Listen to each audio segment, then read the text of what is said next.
we are always interested in trying to try fresh new things to be as my work calls it, creativate, which is actually a slogan in that. Shout out Rick Portwood and Michael Kyle. Anyway, so we tried part one. We had a little bit of technical difficulties. That's what happens when you sometimes say fuck it and go live.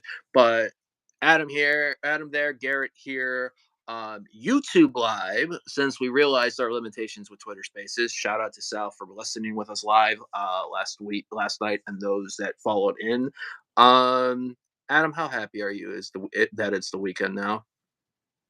You know what? This was like the longest 4-day week that I think I've ever experienced. Literally today, I felt like my brain was hitting a wall. Um, and like when 4:35 clocks out, I'm done. I'm gonna fuck out of here. It's done. So yeah, it's the last day of May. Um, Fucking mind blowing. Um, but you want to know what? Not only was it a beautiful day outside, any of you that already saw, we've been working because I go to Verizon to pay my bill in person because I got some cash for stuff. I go into my car, I turn the car on, I see go on the Twitter real quick because I didn't check the Athletic earlier because apparently the Athletic and New York Times' app merged, so I need to like log back into the Athletic. So then I look and I see a Majors Detroit thing. I'm like, oh, that must be working. Troy Weaver out at GM. I'm like, what the fuck? So yeah, dog. 5 minutes later, you get a recording, a molding from downtown, and just like the sunshine outside, beautiful days are ahead for the Detroit Pistons basketball. Let's go. Yeah, and we talked about this the other day when we were on that Twitter Spaces, and I think we all kind of knew something like this was coming. Yeah,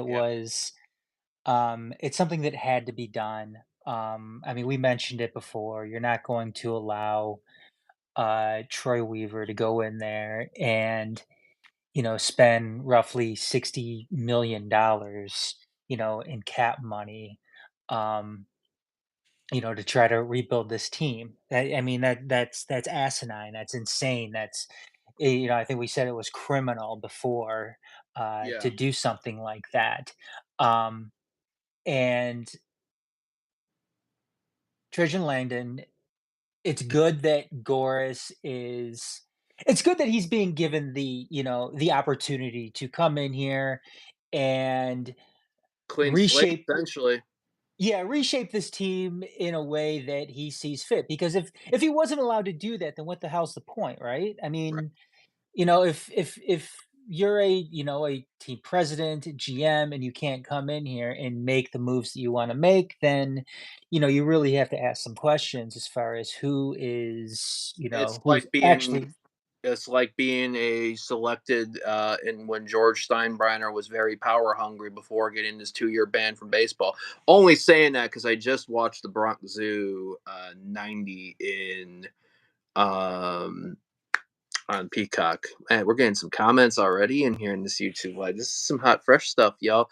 Honestly, y'all, if anyone's asking about I think it's supposed to be pink shirt, not punk shirt. I mean, pink is a cool color, kind of punk. So, there you go. That's what's up. Even Um, they still can't spell it right, so whatever. Hey, Um, steps in the right direction. Do you have uh Dan Miller's tweet in front of you? Because I thought for what he said this evening was pretty cool. Dan Miller, Fox 2 News, Detroit Lions Radio, broadcasting. Appreciate those that are checking this out from Florida. Um, because I thought for a Detroit sportscast, I thought for somebody that's a well known, maybe local sports when you look at like the non-cable sports channels, and that someone who's probably in my opinion one of the biggest names in local Detroit sports media, um being in my opinion incredibly bluntly honest with his take. So do you have, Adam, do you have that in front of you by chance? Because I can get I no. I don't. I can Okay. try. Let me give me a second here. I can try to get it. No, but I agree with you though. I mean, it's Dan Miller. I mean, it's not like, he's for anybody who doesn't know who he is, and I'm sure you do, I mean, he's the play-by-play guy for the Detroit Lions, and he reads a sports report on Fox 2 Detroit. So, Well, yeah. I mean, First it's not like time I think he it's not was like on he's a Fox 2. columnist or anything like that. He was, I think, wasn't his first appearance like on Fox NFL Sunday in like the late '90s too. I feel like when he came up, Maybe. so I felt because this is going way back to like fall of '97 ish. So this is definitely on there.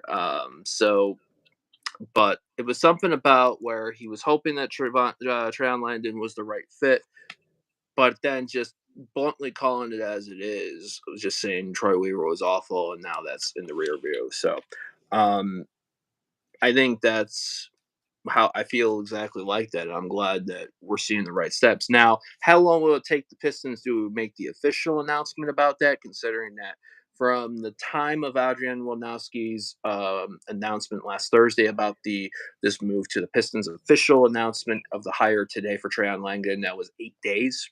So, are we going to see that much of a time frame for Troy Weaver's announcement being official, or are we going to see something like this weekend or the beginning of next week?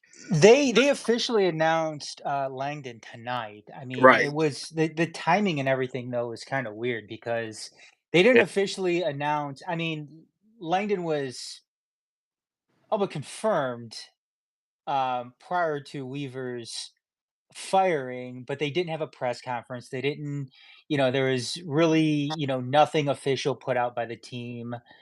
Except today, we hear from Shams and James Edwards of The Athletic that he that they were preparing themselves. The Pistons were preparing themselves to fire Weaver, and then all of a sudden it was announced that they did. And then later on tonight, they finally made the Langdon thing official.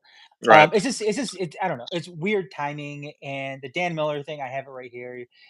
You're up, Trajan Langdon.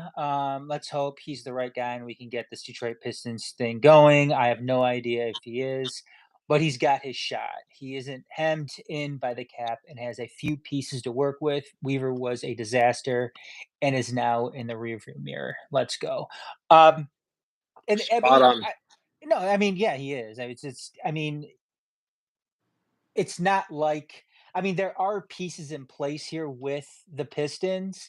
Um, you've seemingly got, you know, some type of young core here. I mean, you've got Ivy, you've got Cunningham, you've got Jalen Duren, um, and then you've got a shit ton of cap space.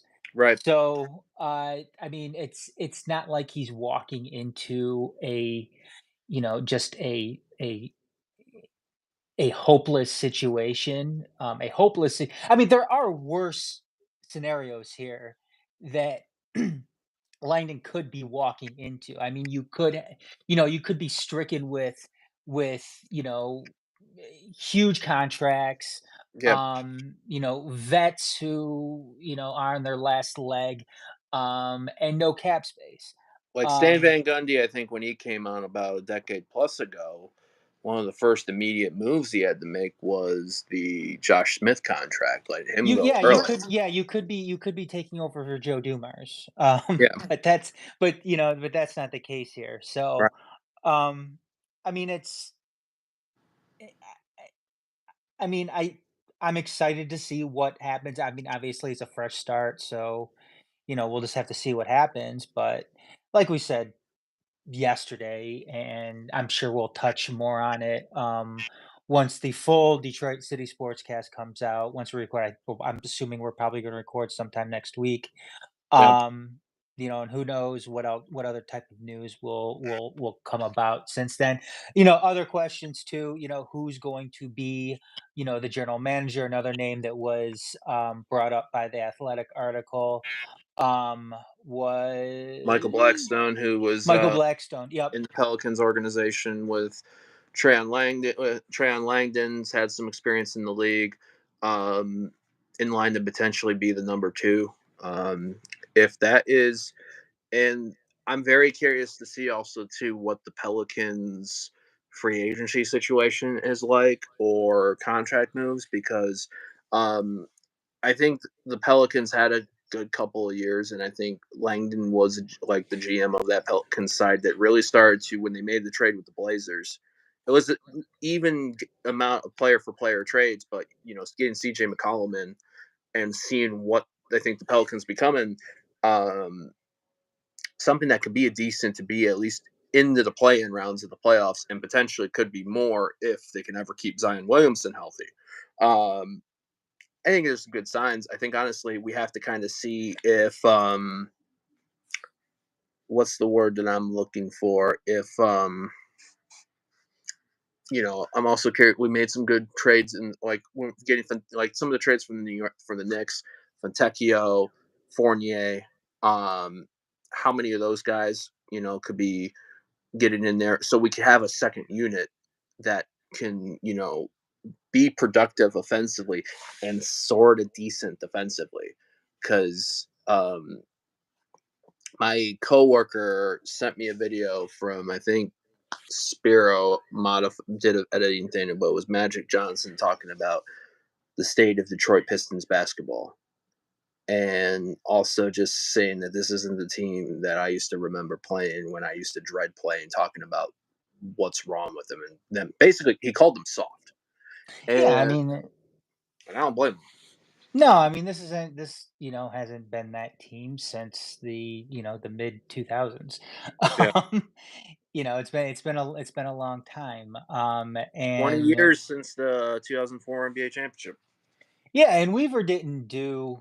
I mean, and James Edwards. I mean, obviously they did a good job kind of laying everything out too, and the problems with Weaver, and how he got himself into trouble, and how he ultimately failed. He didn't, what it all came down to is not addressing, some very glaring needs on this team, and that was, the team still didn't have a shooter, Right. which was, you didn't have a shooter, you didn't have any wing defense, and you don't have a shooter, you don't have anybody that could play defense in the wing. Then you see what we got this past season. It was an utter disaster, and it was something that, Pistons fans had to suffer through yet another year, Mhm. because, the previous year to that wasn't a good year either. 31 wins in 2 years. A bad don't be a sicko like me and try, if you work for a company that's had Pistons tickets, and try to figure out how much your tickets are per Pistons win in each of the last 2 years. Fucking Yeah, um, um, yeah, you could see, I mean, and not only that too, it was such an unbalanced roster that Weaver also constructed, and it was just terrible all around. Really, it was terrible all around. And the next big question too is what happens to Monty Williams from here. yep. Does A lot of money that would have to be eaten. Although Tom Goris made it seem like that he was open to whatever um, the decision is. So we got what, less than a month essentially till the draft. We are going to have some special Pistons content in there. I know we've been teasing for Majors Detroit and for the Detroit Sportscast. Chatting on it. Look for it around draft time. Maybe is like a lead into the draft, and kind of like analyzing what could be available for the Pistons at 5. Because once again, the one of the worst record in the league gets us the 5th draft pick. So, um, real quick on the Tigers, game 2 of the 4-game series tonight in Boston. 5-0 win yesterday. Great win, especially the bullpen stepping up when they needed to. Home runs by Akil Baddoo, Riley Green, Gio Urshela, all over the Green Monster. Today, not as great. Started off well. Urshela bringing in Riley Green in the first. Unfortunately, Kenta Maeda did. I liked the analyst that was covering tonight on Apple TV. Just Maeda didn't seem like he was clicking from the beginning. Boston eventually caught on, chased him in the 5th. I believe he was out, and good defensive plays by Boston. Colt Keith hit a 2-run home run late in the game. That was good. Colt, he had great at bats, great contact. Another one that could have been a gapper, but Abreu, Wilmer Abreu, I think, right field, Boston, you know, caught up to it. 7-3 tonight for the Red Sox, so it's 1-1 in the series split. Game 3 tomorrow, and then game 4 Sunday. So 28 and 29. What do you think of the series so far? I mean, I'm not like the bats seem to be waking up a bit. It's like you don't know what's going to happen pitching wise once you kind of get past Scooble and Flaherty. Like I said the other night, it's promising, but you really can't get excited about this until they put together, a few weeks of this. I think we were talking, um, it's saying that, we have to see them playing good, consistent baseball up until the All-Star break, Right. for anybody to really feel confident about what this team is going to do the second half. So, Yeah. um, And it's going to be it's going to be a tough 5-6 weeks getting to the All-Star break, second week in July. So we got the 4-game series here with Boston, 3 games in Arlington against the defending world champs and the Rangers, and then the Brewers at home for 3, to cap off the end of next week. Brewers doing some damage in the NL, one of the heavy hitters in the NL so far. Along with the Phillies. So, but I think you and I also talked about too. Commentary also seemed to talk about just how much stronger the Central AL is compared to what was anticipated, especially when you looked at the records last year and the increase in average win percentage in the division from this year compared to last year.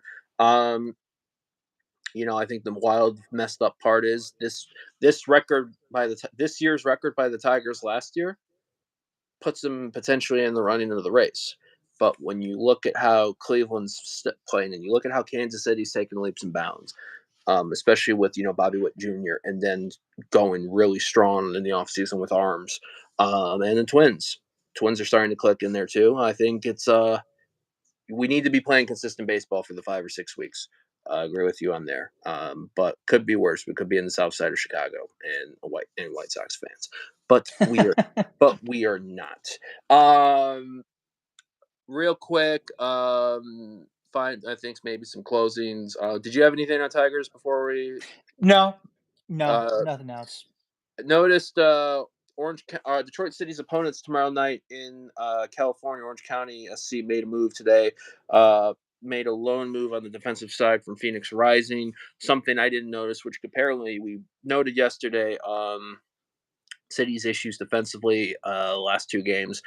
The latest after a 3-0 Open Cup exit at Indy 11 last Wednesday, a 5-1 loss on Wednesday night at Louisville City.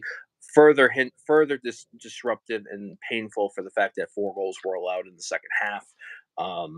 And the wonder in particular is, can this team have a quick turnaround on Saturday in California? Defensive loan move made by Orange County. I had a name in there. It was actually someone we've seen play with Phoenix at Keyworth on May 11th. I think Will Flood is the gentleman's name here. Um, but apparently what could be considered is Orange County is injured. Apparently, up to 7 people injured right now, and currently 2 available defenders. With that being said, do you see this as the opportunity for City tomorrow to strike, or do you see it being a potentially another rough night as Detroit City's wandering through an injury situation of their own? No, I don't. I mean, yes, they're dealing with injuries of their own. However, what has been Orange County's form the last few games? They are Orange County has 4 wins, 3 draws, 4 losses in the season. They've scored 12 and 11 played, allowed 13. They're in 6th place right now, but that What? is just 1 point back in the third. Run of matches lately. I know they exited Open Cup a few weeks back, losing to Loudon. Yeah, Um, and Loudon came to Orange County for that one.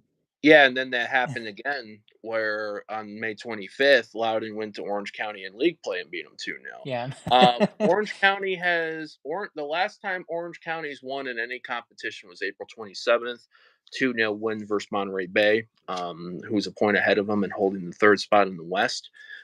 Since then, a 2-1 Open Cup loss to Loudoun at home.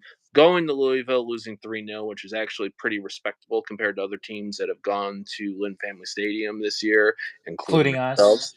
Yep. Um, a painful 2-1 loss at Oakland Roots on May 18th. Loudoun winning 2-1 at I know the name, at Championship Soccer Stadium in Irvine, California. Um, so I think Is this our wait, is this our first return to championship soccer so. Yeah, so stadium so since NISA? for those that are wondering about Detroit City in there. So Detroit City used to be in NISA, the division below them, in the U.S. Soccer. And in 2021, another team that shared championship soccer stadium with Orange County SC in Irvine, California, was Cal United Strikers, who I think have merged to become something else. But Yeah, I um, don't know. two matches there, basically a home match for now. One of our defenders, Michael Bryant, who played with Cal United the 2021 season. So, yeah, It's a cool stadium, actually. It seems yeah. like it's a really cool stadium. Um, Um, so I think then the question, I suppose, is, I mean, it'll be interesting. They don't Orange County does not seem like they're scoring goals right now. Doesn't seem they're similar on there, but we need to see something different from us. I did look. This is a game that they can go in and win, and Right, they need this win. Um, so I'm expecting a good result tomorrow night. Um, Especially coming off of what happened in Louisville. Um, Heading into this match. So, right. uh, and as far as I know, there's no bus trips heading out to Orange County tomorrow, which is good. So No more bus trips, please. Detroit City FL is gonna be like, "What do you mean no more bus trips? Bus trips are fun." Yeah, when we lose. Also, hey, fun fact for other insides, since inside joke with Adam and I have been to two games at Louisville City.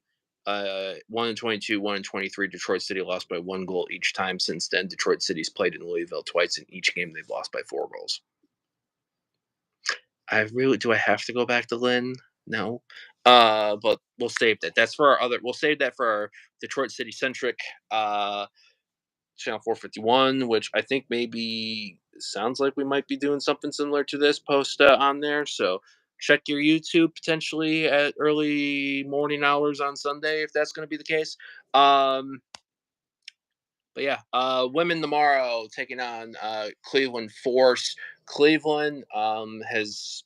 I don't know if you've seen the schedule, Adam, that Cleveland has. Like, so we started on May 11th in Flint, then played Flint. So we've played 3 matches, one a week, pretty much, to be fair.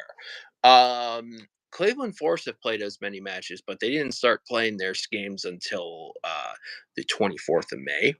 They have played on the 24th, they've played on the 26th, and they've played on the 29th, and are playing again tomorrow on the 1st. So to give you a what is going on situation, I'm going on the USLW live calendar on their website, which is the one of the most weird websites to navigate, because you have to set like your schedule codes like you're in MS DOS in 1995 in your computer about to play Oregon Trail. Um, and no, unfortunately, your ox wasn't able to cross the line. So the games for Cleveland Force started off with a 3-1 loss at Concordia in Ann Arbor to AFC Ann Arbor. 2 days later, losing to Midwest United 4-1. Actually, that was Kalamazoo on the 20 on the that was at Flint on the 26th. They lost 4-1, so they had to go to Atwood. And then 3 days later, they had to go to Kalamazoo. They lose that game 4-1. So are we beating Cleveland by 3 goals tomorrow, or are they going to continue to be a difficult out for us? no, we win tomorrow. There's something about this team right now. Um, I'm gonna go. I'm gonna go 3-1 tomorrow. We're gonna concede. Okay. Yeah. Um, so I went 3-0 for Michiana. They won 5-0, and you and I both talked about that they could have won 10-0. Um, just because they were creating chances left and right. I don't know who's out for the women tomorrow. So give you a rundown. USLW League is a summer league essentially for women's soccer and D2. So it consists of a lot of players from like high school and college and everything like that. So we're at the mercy of those people's availabilities. Um, 4-1. I think we might let in one. Agree with you on that. Maybe late, but the goals are clicking. Fun time, fun match, and everything in particular on there. So um, if you're in the Metro Detroit area and you're looking for fun, fluid soccer, 4 p.m. Eastern tomorrow, Keyworth Stadium in Hamtramck, which is about 5-10ish minutes outside of the downtown Detroit area off I-75. Tickets are relatively cheap. They could be bought at go to the club's website, Det City, DET City, CITYFC.com. Click on tickets on there. And if we see Detroit City FO, we'll be like, hey, we did a plug for this, and this is the thing. Thanks. Bye. Do you have anything else you want to talk about with city stuff? Nope, I think that's probably about it. It looks like Uh, we're gonna hit. It looks like we're gonna stay below a half hour, so that's good. Yeah, so I saw somebody make a note about somebody put in the comments about Mike Tyson. Looks like Mike Tyson has an ulcer, so he's not able to fight Jake Paul. This is one of the only times we'll talk outside of the Detroit sphere area. NHL news: Oilers just took a 3-2 series lead in the Western Conference Final, a 3-1 win against the Dallas Stars. The Panthers beat the Rangers last night. That's 3-2. NBA Finals is now set for next week. Mavericks Celtics. Who would I did not realize Luka Doncic talks so much shit. I love it. And yeah, I think that's about it. Adam, why don't we do our closings? Yeah, make sure you go check out Pride Raiser, ngs.prideraiser.org. Pride Month starts tomorrow. So it's for a good cause, Ruth Ellis Center in Detroit. Go and get your pledges in. Like I said, ngs.prideraiser.org. Um, and follow me at TMSNX Adam. Like, share, subscribe. The channel, our podcast. Um, Detroit.themajorsports.com and youtube.com/themajorsTV, which if you're listening to us right now, you're already there. So um, Yeah. go ahead, Garrett. um, Twitter, Instagram, Discord at GM Komatz, GMKOMATZ.